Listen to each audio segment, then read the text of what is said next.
Hey, welcome to the Moz42 channel. I'm Moz, your host. I was just wondering,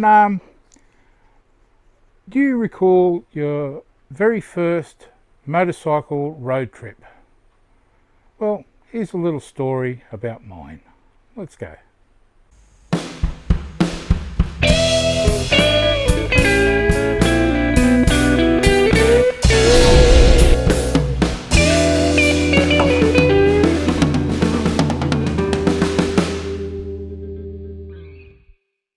It was early 1980s and I was working at my very first mining operation in the upper western New South Wales town of Cobar.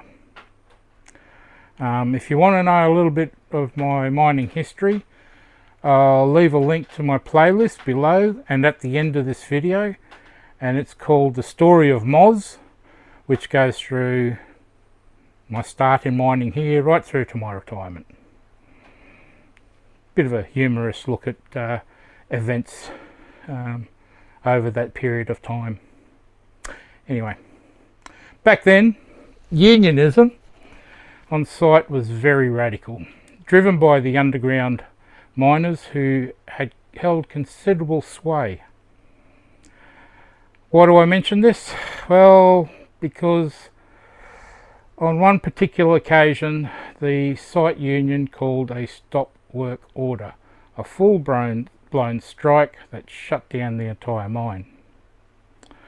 The reason, if I recall rightly, they were demanding that the company supply socks and jocks, that is underwear, to the miners. It seemed like nonsense to me, but going against the union was never a wise move. So I just went with the flow. I know this from personal experience earlier on. Anyhow, I digress. Enough of that.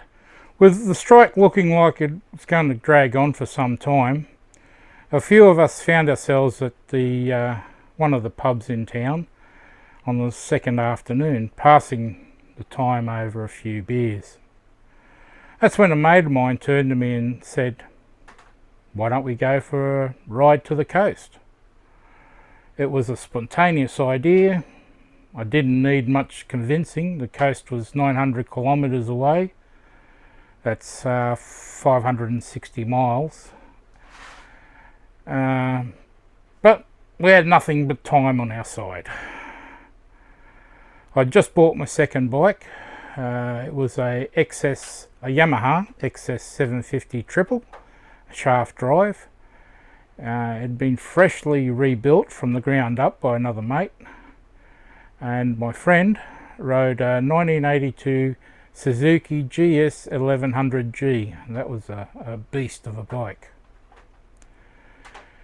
Without overthinking it, we packed our bikes with the bare essentials and hit the road about 4 p.m. that afternoon, heading east out of town.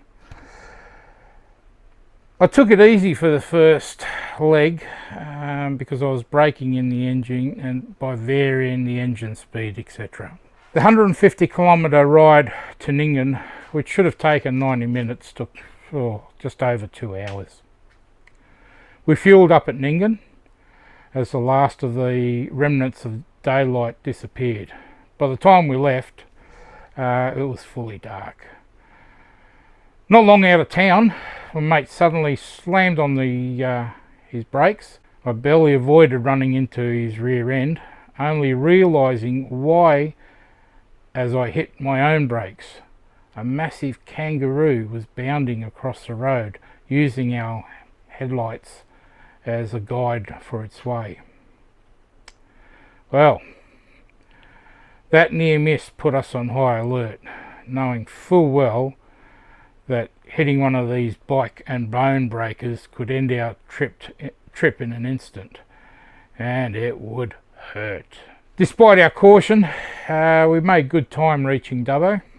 After another 166 kilometres, it's about 100 miles of tense riding. The city lights, well, they were a welcome sight in the dark expanse of the outback. After another fuel top up, we pushed on to Orange. Another 2 hours down the road. By the time we rolled in, it was past 11 p.m. that night. Hunger had set in, and luckily we found a kebab van parked out the front of the local pub. Prime real estate for a van at closing time of the pub. A doner kebab and a hot coffee really hit that spot. Back on the road, just after midnight, we quickly realised how brutally cold the night had become. Anyone familiar with the region knows how frigid it gets on the range. I think it was about half an hour outside of Orange, shivering and unable to keep riding comfortably, we pulled over into a road-stop rest area. Barbecue pit stood nearby, so we gathered a heap of wood and lit a roaring fire. As the flames warmed us, the conversation turned to whether we should stay here and camp the night or just keep riding. Well, you may have well guessed that the decision was very clear and easy. We slept there and stayed warm. With no tent, no sleeping bag, not even a blanket between us, we made do with what we had. I used one of my saddlebags as a pillow and lay on the dirt, staring up at the night sky, listening to the crackle of the fire until I fell asleep. Morning came crisp and foggy. We rekindled the fire for one last warm-up before setting off down the range.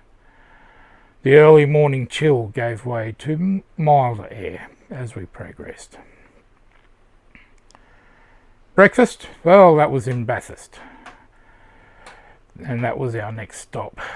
Nothing like an egg and bacon roll to fill the tank and a hot coffee as a heart starter.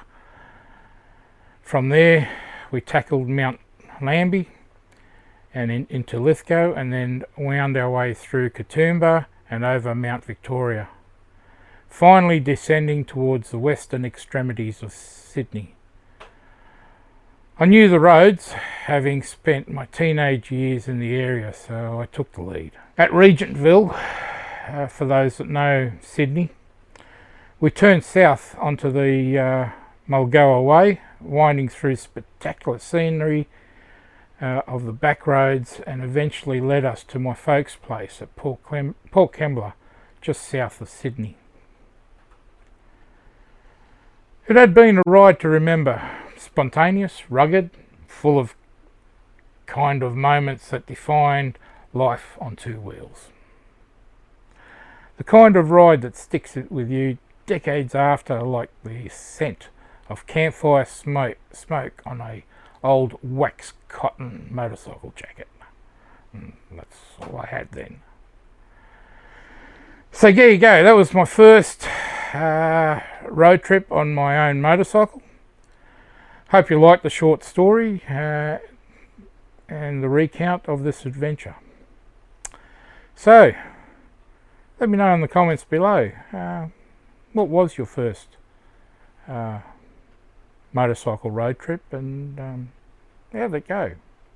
Anyhow, as usual, look after each other, particularly yourself, and I'll catch you on the roundabout. Cheers.